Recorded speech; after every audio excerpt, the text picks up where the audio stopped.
Thank you for your continuing interest in the Philippines, which we are touting as, and with great confidence, as Asia's fastest rising economic star.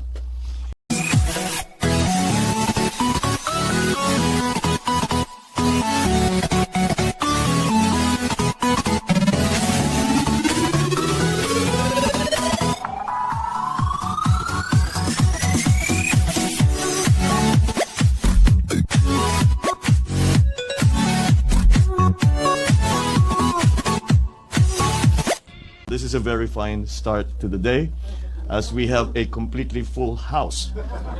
And for that, I thank you for your continuing interest in the Philippines, which we are touting as, and with great confidence, as Asia's fastest rising economic star.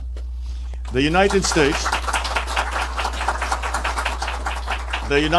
and the Philippines have had long, strong, and enduring ties in trade, commerce, development, and in all other aspects of relationships between two sovereign nations.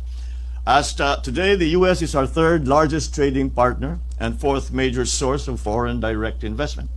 We slowly rebuild the Philippine economy for rapid growth. We have created an even wider space for mutually beneficial investments. The Philippines is a reliable host for international partnerships.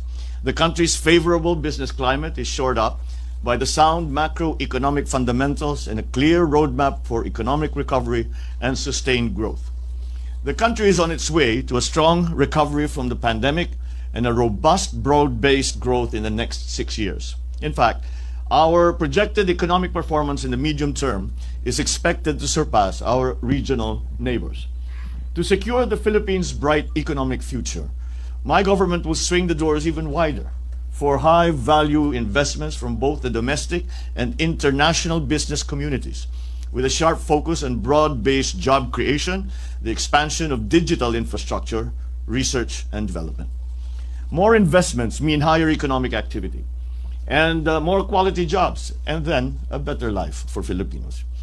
We have formulated a comprehensive 8-point socio-economic agenda that aims to dramatically cut poverty incidence and elevate the country to upper middle income status. Our socio-economic agenda charts out the government's policy and its different directions that it will use to tackle both near and medium-term priorities. In the near term, we will address the impact of growing inflationary pressures due to rising global prices of key commodities such as food and fuel. We will ensure domestic food security by boosting local food production and continue the provision of targeted support for sectors most affected by the rise in fuel prices. In the medium term, we will bolster job creation by intensifying investments in infrastructure and human capital development. And certainly, it is important that we exercise fiscal prudence in the fulfillment of this agenda. To this end, we are implementing the country's first ever medium-term fiscal framework. This is a fiscal consolidation strategy that will secure the fiscal stability of our macroeconomic fundamentals. Later on in the discussion, we can certainly go into a good deal more detail. We will continue our high investments in public infrastructure by harnessing our public-private partnerships mechanism. We will improve interconnectivity of our transport networks by fast-tracking the development and enhancement of our railway systems, our airports, seaports, and road infrastructure. We will focus on agriculture as a strong driver for growth. An efficient and modern agriculture sector will ensure food security for all and reduce poverty incidence. We will also reinvigorate the tourism sector by investing in travel infrastructure and the promotion of the Filipino brand, with the Department of Tourism leading our efforts to revitalize both domestic and foreign tourism. We will ensure the safe reopening of tourist destinations and develop the Philippines' yet-to-be-discovered attractions.